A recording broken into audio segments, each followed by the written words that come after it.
Tonight, a Texas town tries to come to grips with a horrific act of violence. The school shooting in Uvalde has prompted grief and growing outrage. All I can hope is that she's just not a number. Hopefully something gets resolved. That's all we ask. What we know about the victims, how it happened, and the political firestorm it has reignited. It's our duty to protect our common language. What Quebec's new language law means for non-French speakers. It's going to make things much more difficult, more confusing. Why Ottawa isn't ruling out a legal challenge. Afghans who helped Canadian troops still pleading for Canada to get them out before the Taliban finds them. What is your message to the Prime Minister of Canada? I'm waiting for you. My heart is broke, sir. This is The National. I'm Adrienne Arsenault. And I'm Andrew Chang. The shock, grief, and outrage have become a very familiar feeling. There are new details today of how a gunman barged into a Texas elementary school classroom, killing 19 young children and 2 teachers. And we're also learning more about those young victims. Little details of young lives cut short. Some had just been named to the honor roll. One, a young boy who loved baseball and dancing. Another had just celebrated her 10th birthday. All of them now at the center of a debate over gun violence that rages on. We begin tonight with the latest on the investigation. Susan Ormiston is in Uvalde, Texas. So, Susan, what are you sensing being in the city a day after the shooting? Yeah, Uvalde is really grieving privately. I mean, they're just starting to process the wrenching emotions here and being at the center of one of the worst school shootings in America. The horror is sinking in. One classroom of 4th graders terrorized by a gunman who told them, "You're going to die." Salvador Ramos spraying bullets from an AR-15 assault rifle he'd bought for his 18th birthday just last week. Sylvia Urigas, a school bus driver, picked up kids fleeing the school. So they rode in your bus after they escaped the school? Yes. What were they like? Frantic. She'd bus those kids for years. You stop and you think about it, and then you're okay for a couple of minutes or an hour, and then it hits again. It's just that heartache doesn't go away. We knew some of the kids, that their parents and we knew them. The FBI is now combing nearby neighborhoods, gathering information and videos. The shooter's crashed vehicle hauled away. Ramos was a troubled high school dropout, say his former friends. His home life was rough, and he was fascinated by guns. A security camera appears to show him at the back door of Robb Elementary just before noon on Tuesday. And he telegraphed his murderous intentions on Facebook a half hour before. The first post was, he said, "I'm going to shoot my grandmother."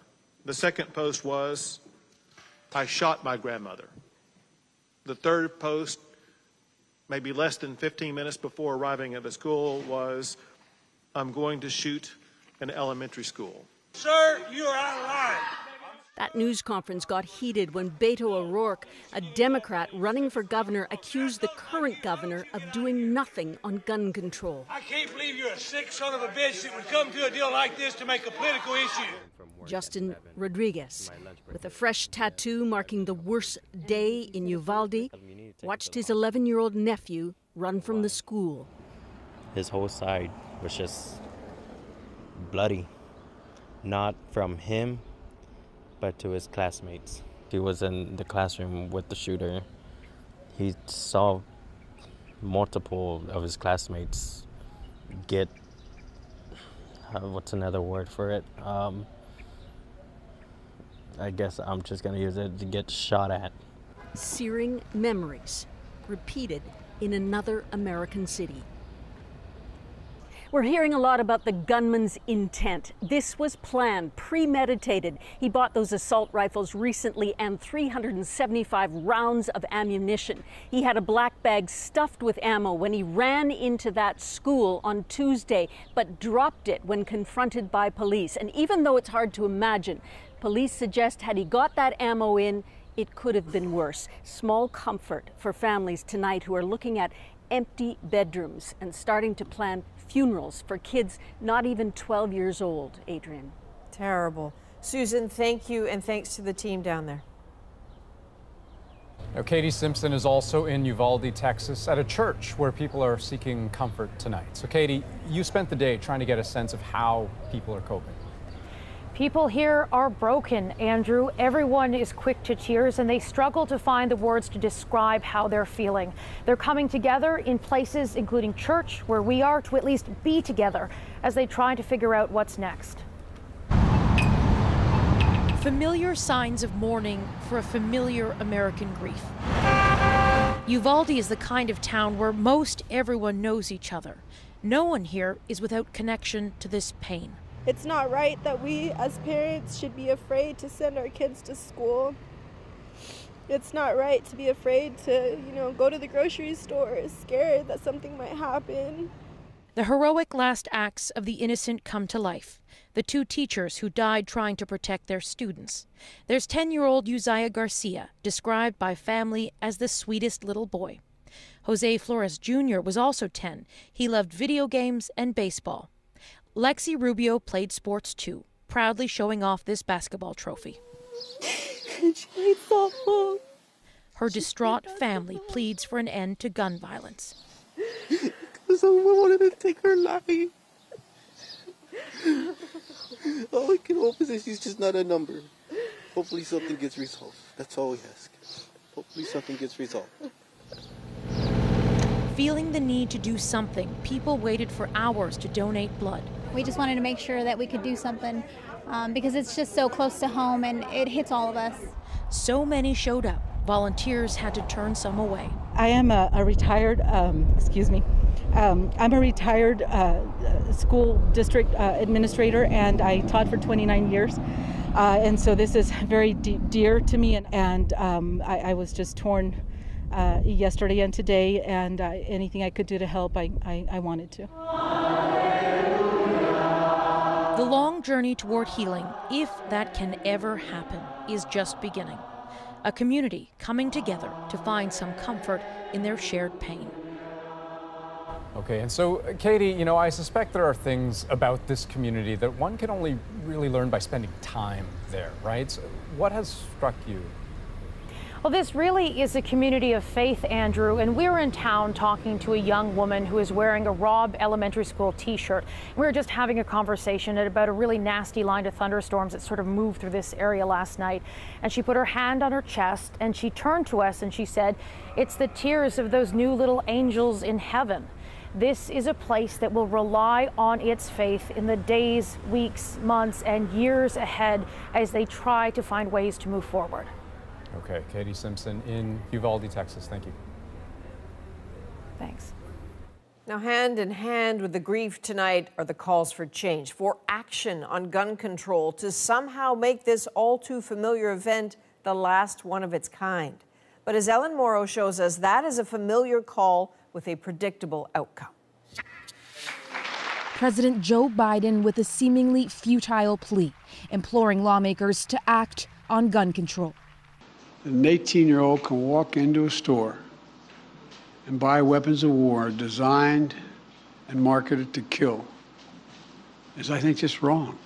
Strong words, but strong action has proven impossible. Top Senate Democrat Chuck Schumer accused Republicans of being in the pocket of the National Rifle Association.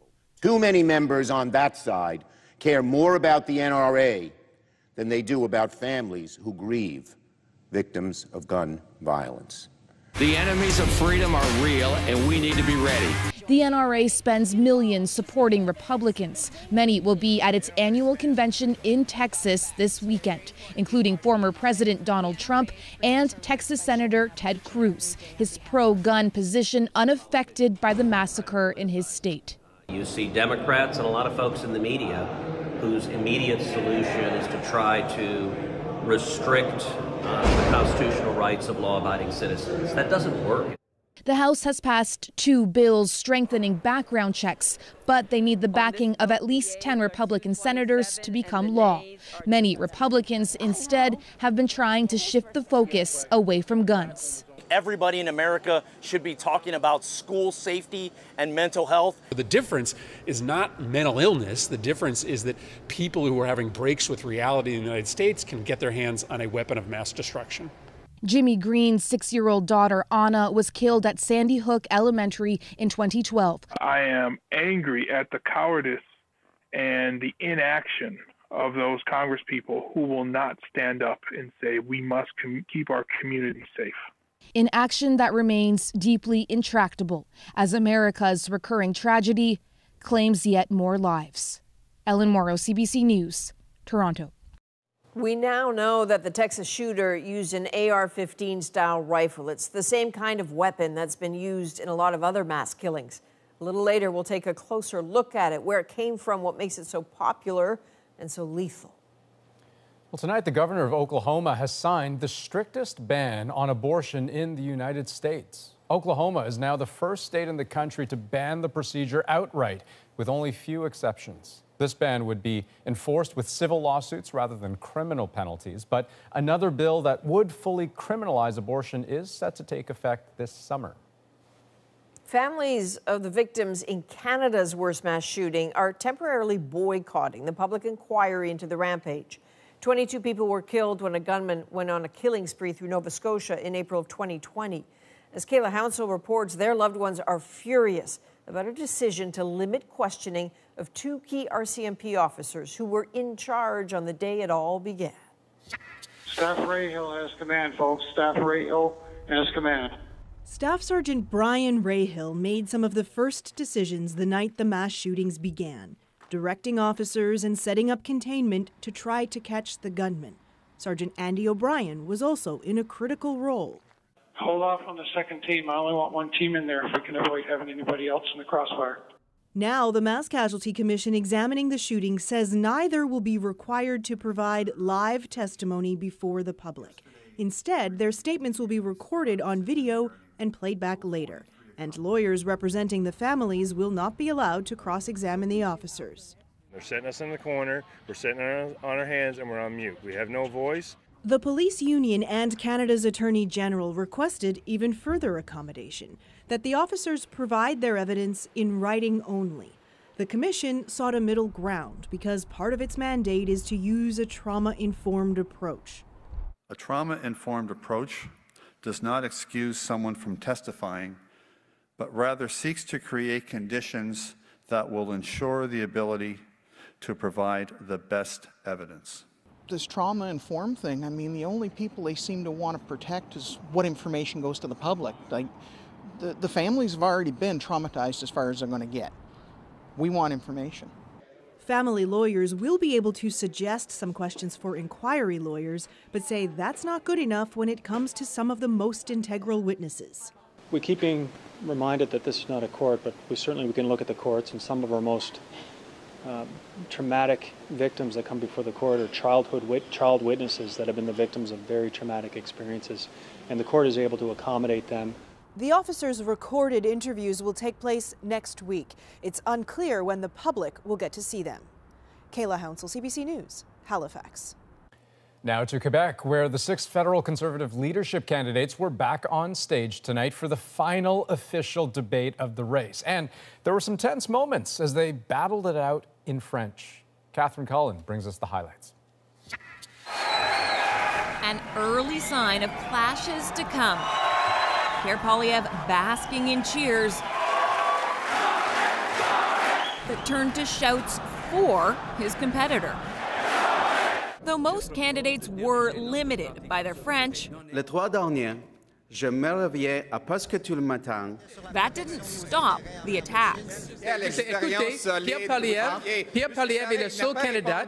Pierre Poilievre est le seul candidat qui a... Oui, c'est mon temps. Monsieur Poilievre. Mr. Poilievre is in favor of cryptocurrency as protection against inflation. Avec lui. Il est dans le patate. He is absolutely wrong. The former Quebec premier had a language advantage, but perhaps the biggest difference tonight for him was the crowd. It's a bit ironic to hear Mr. Poilievre talk about law and order. He's the one who supported an illegal blockade in Ottawa. Remember that? Jean Charest had been booed before, but tonight he got some cheers as well. It was a night of constant accusations, like about Quebec's law banning public servants from wearing religious symbols. Bilingualism means that you say the same thing in English and in French no matter where you are. He said in Quebec that if Bill 21, he said this in French, came before the Supreme Court, the government wouldn't intervene. I'm sorry, he didn't say the same thing to English Canadians. Mr. Charest, this is what you said here in Quebec. You said it's, I won't be taking this to the courts. I won't be actually taking it to the courts. You said that you were against court action in French in Quebec. That's what you said. Answer the question. You said you wouldn't tackle it in the courts. Sometimes sounding as much like a wrestling match as a debate. Je sais que vos supporters ne veulent pas entendre la vérité, mais vous avez...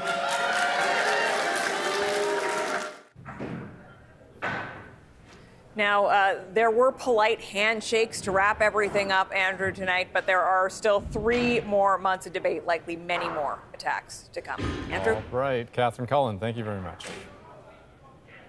From one French language debate to another, the federal government says all options are on the table, including supporting a court challenge against Bill 96. That is the French language law Quebec passed yesterday.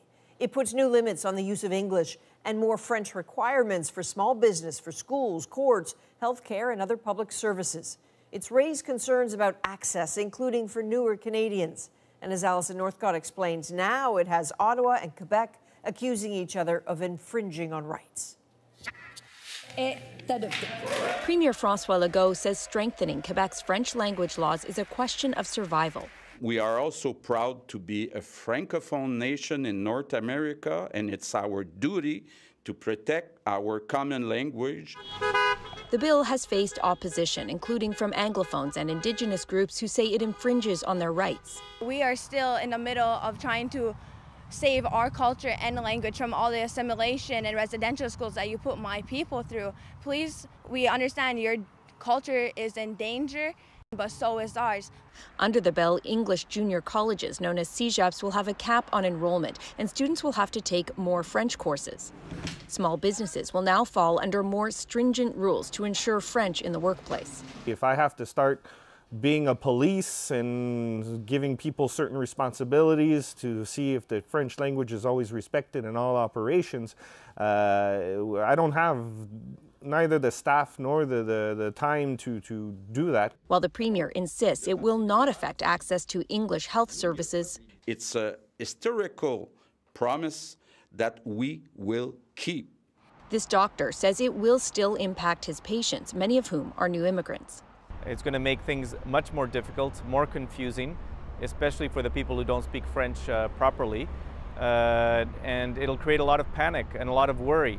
The province is preemptively applying the notwithstanding clause, shielding the entire bill from challenges under the Charter of Rights and Freedoms. But the federal government says it won't rule out joining a court challenge. The notwithstanding clause was meant to be the last word in what is in effect a dialogue between the courts and legislatures. It wasn't meant to be the first word. But Quebec's Justice Minister says this is a decision for Quebec and that Ottawa should not meddle in the province's affairs. Alison Northcott, CBC News, Montreal. Well, as more details emerge about the Texas shooting, there is one detail that appears over and over. Smith & Wesson AR-15 tactical rifle. Coming up, the deadly weapon used in many mass shootings. How does an 18-year-old purchase an AR-15 in the state of New York, state of Texas? And escaping Afghanistan. They just look at me or people like me as traitors and working for the Westerners. The danger facing translators and fixers who helped Canadian forces. Will the Prime Minister now take the opportunity and resign? But first, the damning report about the parties Boris Johnson attended despite his government's COVID restrictions. The British public have got no faith in him. We're back in 2.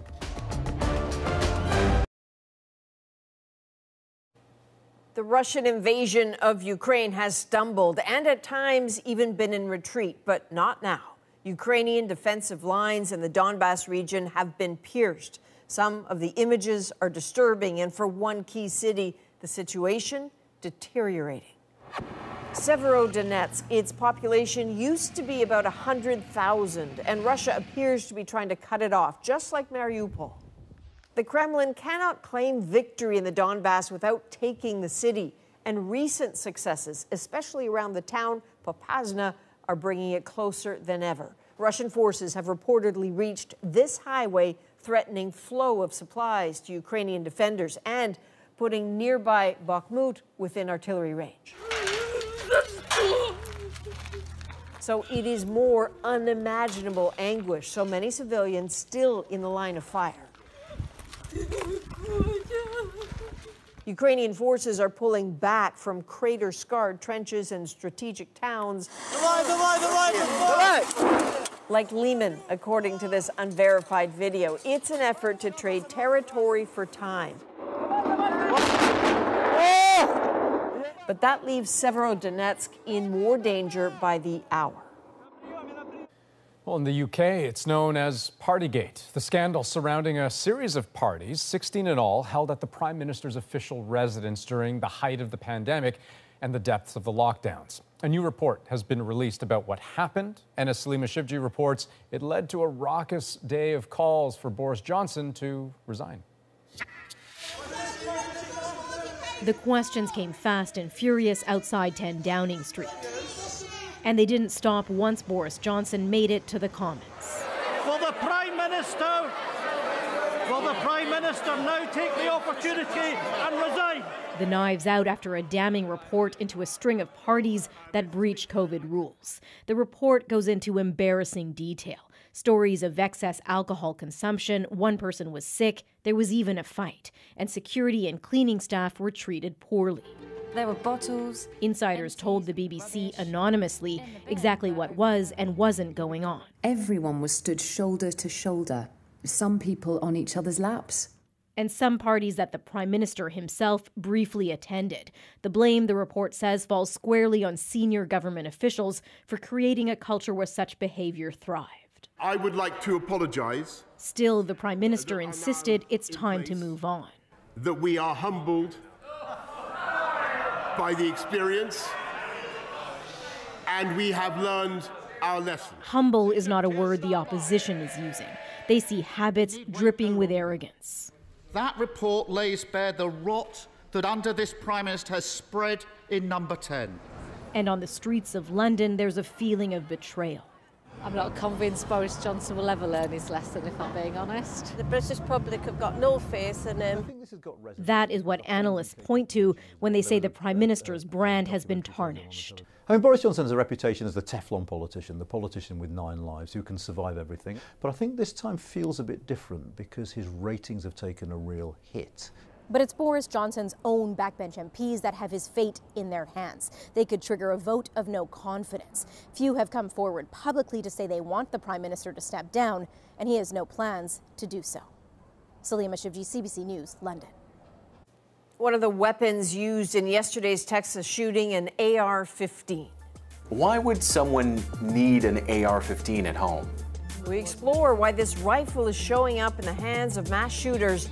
And I'll speak with a mother who lost her daughter in the Sandy Hook shooting about how families who've been through this before manage.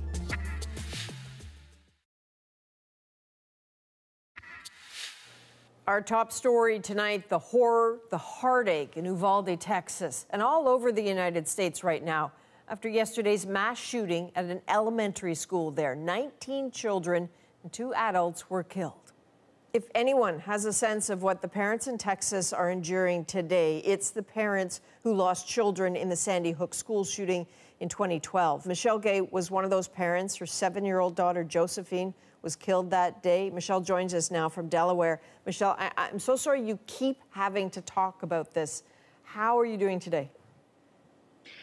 I'm okay today. My support network is strong, and so, you know, I'm lending support. I'm getting support. Our family, our nuclear family, is here all together. So as well as could possibly be expected on a day like today. On a day like yesterday, though, I'm curious where you were when you heard the news, how you found out, and crucially, what you immediately thought. Yeah, I was working from home here, and I just remember exchanging, you know, funny texts with some of the people in my support network, also parents of loss from other communities and colleagues, and I'm struck by, you know, how positive and happy our day started out, and how times just stood still when we started to hear the news.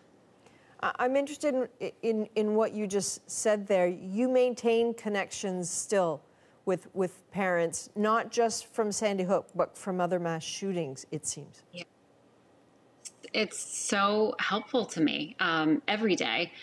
Those are some strong bonds, strong relationships. You know, we don't necessarily all agree on everything. We don't all move forward in the same way, but we stick together and we have each other. And so, you know, those lighthearted conversations that were kind of being texted back and forth early in the day, you know, they changed pretty quickly. It seems, and please correct me if I'm wrong, that as you support each other, you're also working towards solutions. And this is, you know, it seems like these terrible deaths have now led to almost a lifetime of work. And in that work, are you seeing solutions? It is my life's work, for sure, and I share that with a lot of people. We are deeply committed to solutions and honoring our loved ones, you know. And where we have seen the most progress, when you see folks come out of their silos, parents stepping in and becoming engaged, students as well. You see mental health professionals working with law enforcement professionals and school leaders, for example. You see classroom teachers working with custodians and cafeteria staff. When people start to take an all-hands-on-deck approach and really start looking at the resources that they have right in front of them and how they can tackle the real-time issues that they're facing in their school communities to really fully wrap their arms around kids in need, and identifying issues in their community. And I'm curious because what I didn't hear in all of that is any mention of gun control. It's sort of intentional that we didn't step in to that work for selfish reasons, just looking at my broken family and my broken heart and knowing the sort of pattern, the cycle of those conversations, and then just living it in the immediate aftermath of our tragedy. I made a conscious decision. We made a conscious decision as a family and with other families that we were going to focus on the practical and not the political. And that has made all the difference for us. We've been able to see real progress, but we've also been able to heal. And I don't know that we would be able to say that had we been involved in some of the contentious, you know, back and forth and the political arguments and all of that we are known for here in the States, for sure. Understood. Michelle, thank you so much for being with us tonight. Thank you so much. Along with where it happened and how young so many of the victims were, something else links Sandy Hook and the shooting in Uvalde, Texas, the weapon. An AR-15 style rifle was used in both cases, just like it was in the Sutherland Springs Church massacre, in the Aurora, Colorado theater shooting, and in the Las Vegas shooting that killed 60 people. The list goes on and on. Thomas Degla looks at why shooters seem to be so drawn to this firearm. Smith & Wesson AR-15 tactical rifle. Revered by gun enthusiasts, the NRA calls this America's rifle. With a powerful shot and little recoil, the AR-15 proves especially accurate and lethal. Used to kill supermarket shoppers, worshipers, and children, including the students in Uvalde, Texas, and 17 people at a school in Parkland, Florida. It's not only been 5 years, it's been more than 250,000 victims of gun violence. since my innocent son Joaquin was shot 4 times with an AR-15. AR stands for the original brand name, Armalite rifle, but it now refers to a style of semi-automatic weapon, accounting for 20 million guns across the U.S. A white shooter used one to target black people this month in Buffalo. The Uvalde killer bought 2 for his birthday. How does an 18-year-old purchase an AR-15? That person's not old enough to buy a legal drink. Familiar to gamers, the popular Call of Duty franchise put the U.S. Army equivalent M16 in millions of homes virtually. The military and civilian models nearly identical. It's a versatile, easy-to-own rifle, and that's why it's so popular. Canadian firearms stores can no longer legally sell AR-15s, but gun rights activists here still defend them. Why would someone need an AR-15 at home? An AR-15 is no different than any other centerfire semi-automatic rifle available in the United States or in Canada. It's simply just another firearm. Americans buy them for self-defense or just recreation. They inflict more damage than a handgun and can include a feature to prevent jams so the shooter can keep shooting. The AR-15 may not have been designed to kill innocent civilians, let alone children, but it does, and surely will again. Thomas Daigle, CBC News, Toronto. Well, the Taliban is quickly reshaping Afghanistan and targeting those who helped Canadians. Do you think the Taliban would kill you if they found you? Yeah. The danger they face and the call for help to come faster. Next.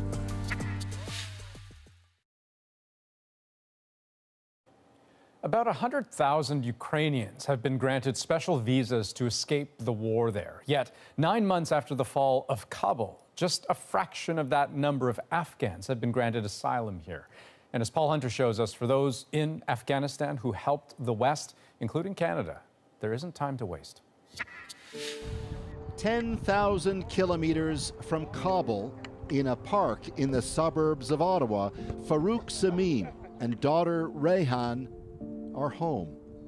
Samim still thinks often of where he grew up, Afghanistan, and as well, those now left behind. You see the stories and the number of people harmed and detained and killed just because they worked with the previous government, or they worked with NATO, or they worked with Canadians and other NATO allies. This is, heartbreaking. I will give you a hug. Agreed, says friend Dan Demers. These were people who probably, their lives were at risk. They were certainly under threat of being imprisoned, possibly tortured, possibly killed. The two met through their daughters, classmates at school. Now, Demers and Samim have teamed up to help Afghans desperate to escape the Taliban. Some years ago, Samim himself wanted out. In the early 2000s in Afghanistan, his job was to help Western reporters cover the war. His good work was so renowned, it was adapted as a minor character in the film Whiskey Tango Foxtrot, a comedy drama starring Tina Fey. Samim's character is her translator. Let's go! We shut up the pussy. She says, welcome to Afghanistan. In real life, Samim did that and more, working as well with Western fighters, including, after moving to Canada in 2009, helping Canadian soldiers have a better understanding of Afghan culture. I provided cultural and media training to help the international allied soldiers to be effective in their military operations as well as their peacekeeping intentions and operations. All of it precisely the kind of thing the Taliban, who now control Afghanistan, despise. They just look at me or people like me as traitors and working for the Westerners, for Americans or Canadians against them. Last year, Canada promised to help. pledging safe refuge here for 40,000 Afghans, not least those who helped Canadian troops in the war. 10 months later, a little more than 13,000 are in Canada. We made contact with one of the many thousands more who are still waiting for Canada's promise to be fulfilled. Did you put your life in danger by working for the Canadian Forces? Yeah. That's the voice of Bahadur Akhta, who, during the war, stood guard for Canadian troops in Kandahar City at a compound Canada used for training Afghan soldiers. Because he protected Canadians back then, Akha is now targeted by the Taliban. We reached him in hiding. What has happened with your family since the Taliban took control of Afghanistan? The Taliban killed my wife. He was killed on the road. Yeah. Do you think the Taliban would kill you if they found you? Yeah.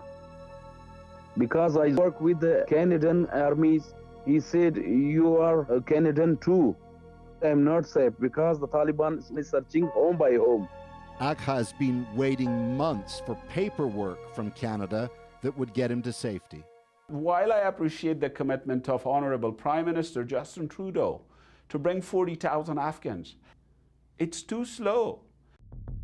Samim is not alone in that concern. Remember Whiskey Tango Foxtrot? Well, the real-life journalist, as played by Tina Fey, is Kim Barker.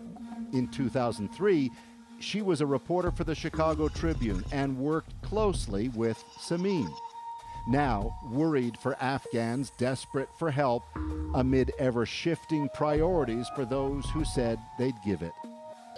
We make a lot of promises, and in the heat of the moment, we say we're going to do certain things. And when I say we, I mean Western governments.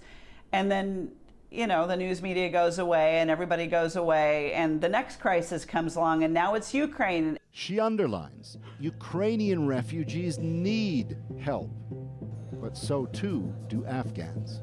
And so it was that when Kabul fell last summer, Barker heard from her old friend Samim in Ottawa. And absent government help, Barker, Samim, Demers, and others in Ottawa and the U.S. acted. Together helping to raise more than $1 million to airlift out some 800 Afghans, including Samim's extended family, also at risk. Now with him in Ottawa. The government was either busy doing other things or just not able to respond in the sort of timely fashion that we needed. These are people in crisis. In an email, Canada's Immigration, Refugees and Citizenship Department told CBC News, "This is a multi-year commitment, and every step of the way there are obstacles facing us in Afghanistan. There's no lack of effort on the part of the Government of Canada." Barker applauds all that's now offered to those in need from Ukraine, but, she says, You wonder about these old obligations. I don't know what's going to happen. What is your message to the Prime Minister of Canada? I'm waiting for you. It is very big problem. All the night I'm not sleeping. Just sleeping 1 hour, 2 hours, because I'm looking when the Taliban is coming.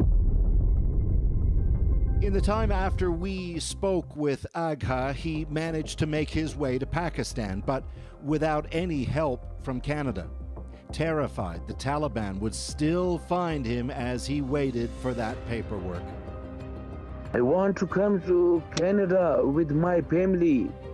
Just we need this thing. My heart is broke, sir. In the end, Agha's paperwork finally did make it. The delays from Canada meant it took him nearly 9 months, but he landed in Saskatoon a few days ago. Over in the Ottawa suburbs, Samim recently heard the different fate of another man, one of countless he'd been trying to help get out of Afghanistan.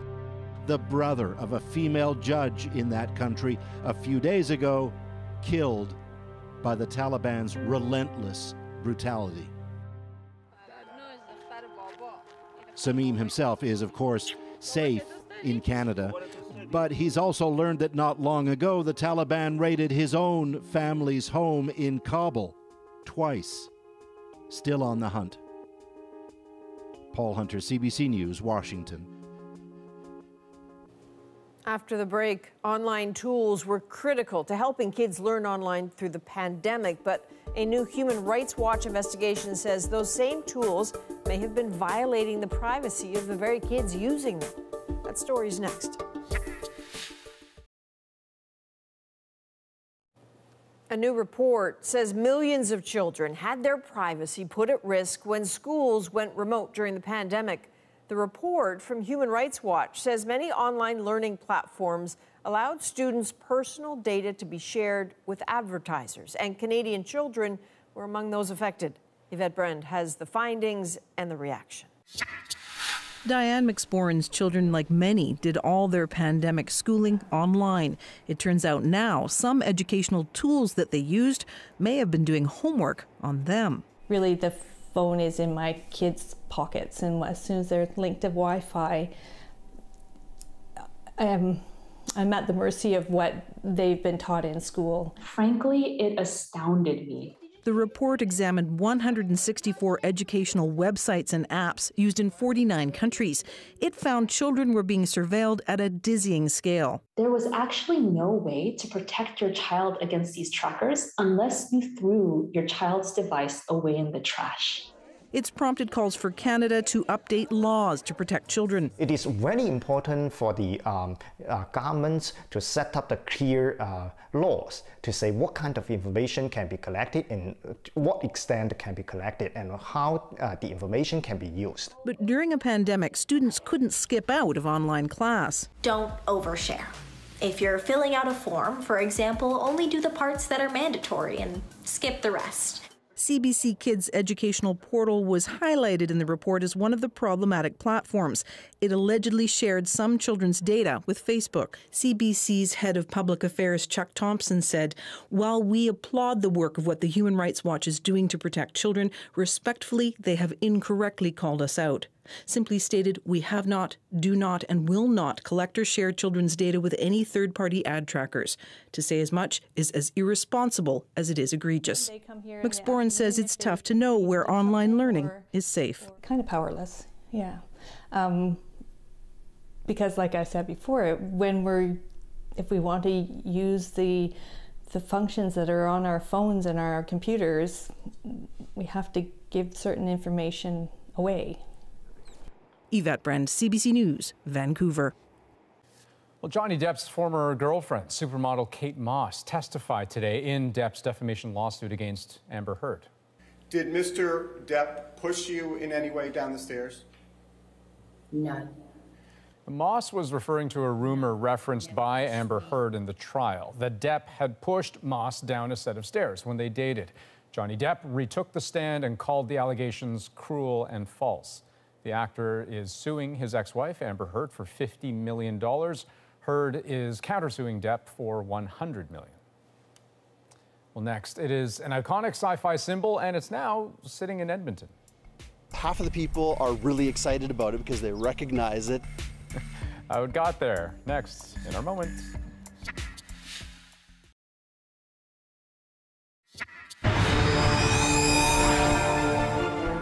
Well, if you're a fan of Doctor Who, you will surely recognize this. But if you're not, it's a TARDIS, short for Time and Relative Dimensions in Space. Basically, it's Doctor Who's spaceship.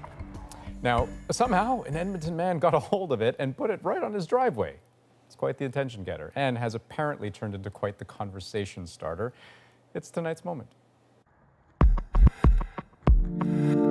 This is his spaceship. It's actually disguised as what looks like a police public call box. So you actually live up here on a cloud in a box? Half of the people are really excited about it because they recognize it, and other people are interested in it because they have no idea what it is. One of my favorite parts actually is we've lived here for I think 3.5 years now and never really met many of the neighbors. I'm meeting all of my neighbors now because we have this icebreaker here.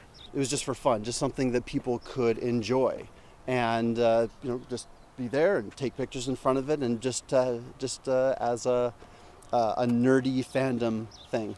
Cosplay generally has become a whole lot more popular. It's like a hobby of mine to build electronics into things like props and cosplay costumes. It is such a rewarding experience and a really fun hobby. Okay, that is excellent. That's Jack impressive. has been a computer programmer for 20 years, said he wanted to do something for a hobby that wasn't work. He did this. It involves computer programming. And don't even think that, his kids are embarrassed by all this. Apparently, they're all Doctor Who fans, and they quite appreciate the effort. That's The National for this May 25th. Have a great night. Good night.